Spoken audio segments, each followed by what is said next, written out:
လာပါရှင်အမေရိကန်သမ္မတဒေါ်နယ်ထရန့်ရဲ့တရုတ်နိုင်ငံတော်ခရီးစဉ်ပြီးဆုံးလို့ဝါရှင်တန် DC ကိုပြန်လည်ထောက်ခါကနေမှာသမ္မတနဲ့အဖွဲ့ဟာတရုတ်နိုင်ငံမှာရှိနေစဉ်အတွင်းရရှိခဲ့တဲ့လက်ဆောင်ပစ္စည်းတွေနဲ့အသုံးပြုခဲ့တဲ့ဖုန်းတွေကို Air Force One လေယာဉ်ပေါ်ပေးမတင်မဲ့လေဆိပ်မှာတင်အားလုံးဆုံးဖြတ်ခဲ့ရတယ်ဆိုတဲ့စိတ်ဝင်စားပွဲလုံခြုံရေးနောက်ဆက်တွဲသတင်းကိုတင်ဆက်ပေးပါမယ်ရှင်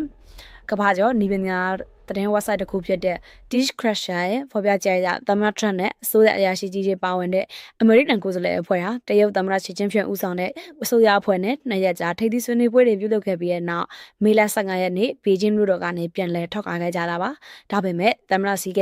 Air Force One လေယာဉ်ပေါ်မတက်မီလှေကားရှည်ရင်မှာ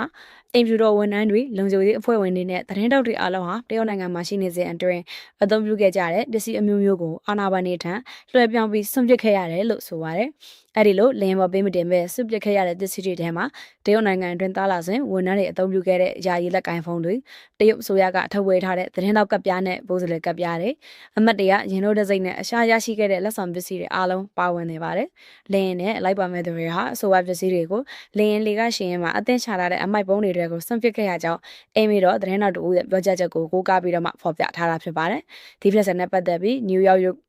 New York Post သတင်းဌာနရဲ့သတင်းအိမ်ဖြူတော်သတင်းတောက် Emily Gwending ကလည်းသူမရဲ့ X ဒုမှုကိုပြစာမျက်နှာမှာတရုတ်နိုင်ငံရတဲ့ပစ္စည်းတွေဘာတစ်ခုမှလင်းပေါ်ခွင့်မပြုဘူးလို့